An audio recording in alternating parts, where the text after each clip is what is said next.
Assalamualaikum warahmatullahi wabarakatuh. Perkenalkan, nama saya Dede Heti Sri Rahayu, NPM 192121004, jurusan Pendidikan Bahasa Indonesia, Fakultas Keguruan dan Ilmu Pendidikan, Universitas Siliwangi.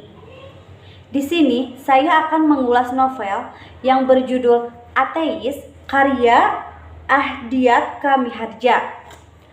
Tujuan dibuatnya video ini untuk memenuhi tugas ujian akhir semester mata kuliah membaca sastra yang diampu oleh Bapak Budi Riswandi Magister Pendidikan. Dalam novel Ateis ini, ada tokoh aku yang sedang menganggur, tetapi dia juga menyatut untuk memenuhi kebutuhannya. Pada sore hari, ada seorang laki-laki datang kepadanya.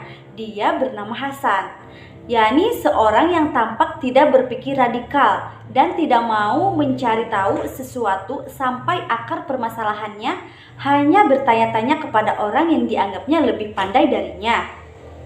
Setelah 1 bulan berkenalan, Hasan bertamu ke rumah tokoh aku.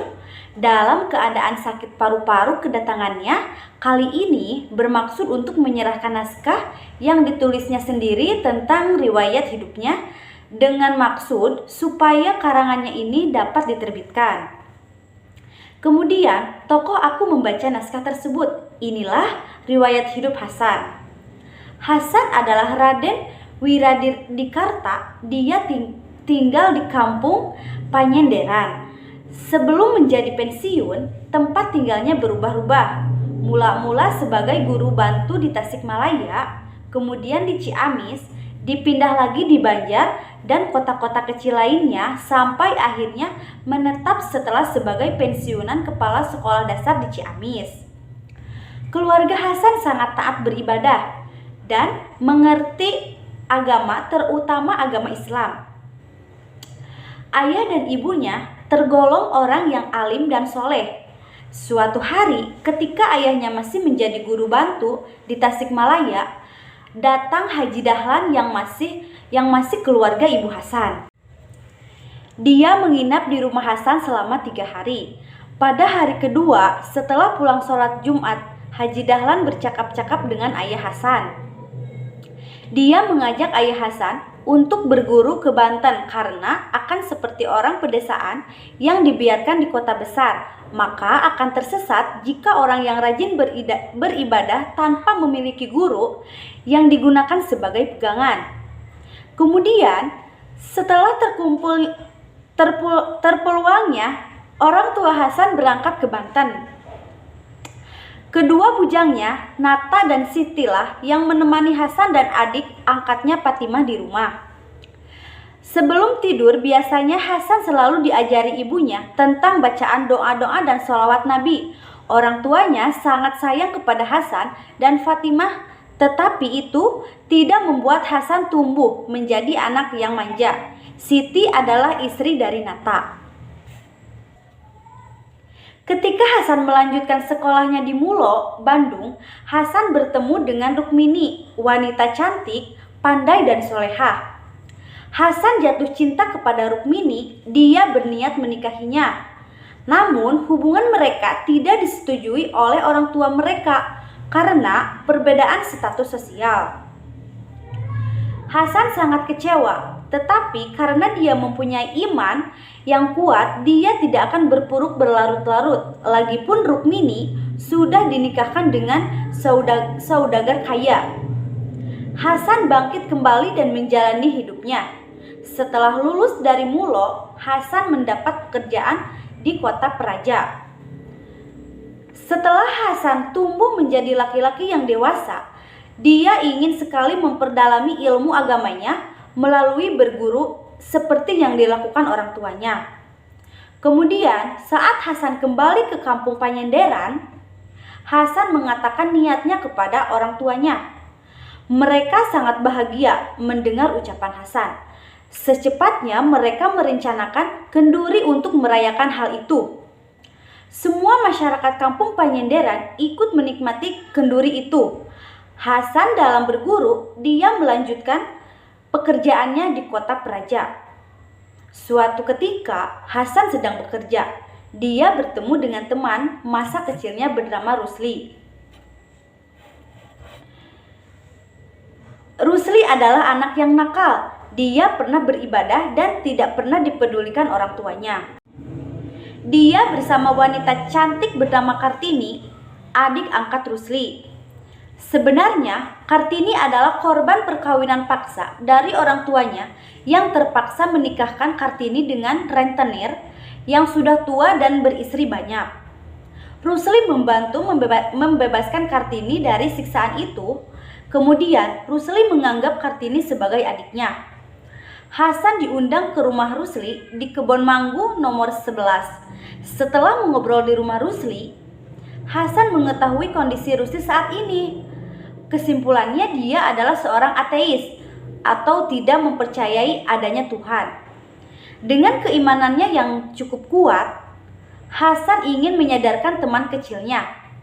Dimulai dengan dia berbicara dengan nada yang tenang menanyakan kepada Rusli secara baik-baik alasan dia tidak mempercayai Tuhan. Tapi sayang, niat baik Hasan tidak berhasil karena argumen-argumen yang dilontarkan Rusli dengan pengetahuannya yang cukup luas berhasil membuat Hasan tidak berkutik. Sejak saat itu, Hasan tidak mempunyai niat membujuk Rusli lagi. Karena sering bergaul dengan Rusli dan Kartini ditambah lagi dengan Anwar teman Rusli, Hasan terhasut oleh kata-kata Rusli. Lambat laun, Hasan mulai meragukan Tuhan dan meninggalkan ajaran agama yang selama ini dianutnya. Pengaruh itu mulai bertambah ketika Hasan jatuh cinta dengan Kartini. Hanya yang semula takut dengan makanan di restoran Cina, sekarang dia nampak menikmati makanannya. Hasan menjadi pemuda yang tanpa pegangan, hanya mengikuti kata-kata temannya. Setelah lama ditinggal di kota, Hasan ingin mengunjungi orang tuanya di kampung halaman. Dia pergi ke kampung bersama Anwar. Di rumahnya, Hasan berpura-pura beribadah untuk menjaga hati orang tuanya. Tapi saat Anwar melihatnya beribadah, Anwar sangat kecewa dan mencaci makinya. Oleh karena itu, Hasan berterus terang kepada ayahnya bahwa sekarang dia telah menjadi seorang ateis dengan lontaran kalimat yang tajam dan menusuk hati orang tuanya. Ayahnya sangat kecewa melihat tingkah laku Hasan. Sekarang dia sudah tidak menganggap Hasan sebagai anak lagi. Hasan kembali ke kota dan segera melangsungkan pernikahannya dengan Kartini. Dalam benaknya, Hasan berangan-angan akan membangun keluarga yang bahagia dengan Kartini karena sosok Kartini ini sangat mirip dengan Rukmini. Tapi kenyataannya sangat berbeda. Hidup Hasan sangat kacau, keluarganya berantakan. Ditambah lagi dengan menyalanya api cemburu karena Kartini sangat dekat dengan Anwar ketika ada masalah dengan Hasan.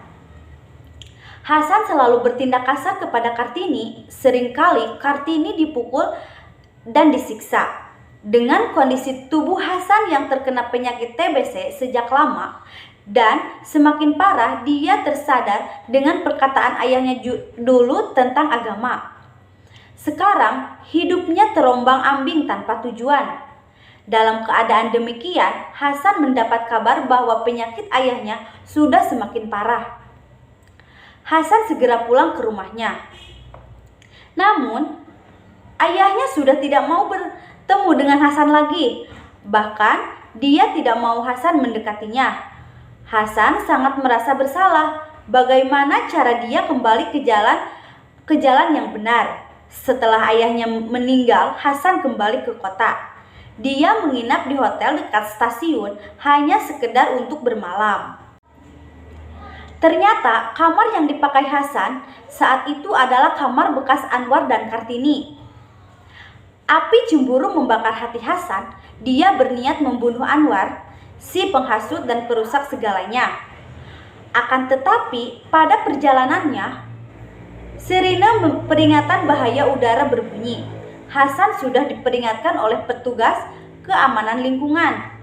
tetapi dia menghiraukannya karena api amarahnya semakin bergejolak. Akhirnya Hasan meninggal bertembak oleh patroli pasukan Jepang di bagian pahanya dengan mengucapkan kata terakhirnya yaitu Allahu Akbar. Sekian pemaparan dari saya. Mohon maaf apabila ada kesalahan dan kekurangan. Wassalamualaikum warahmatullahi wabarakatuh.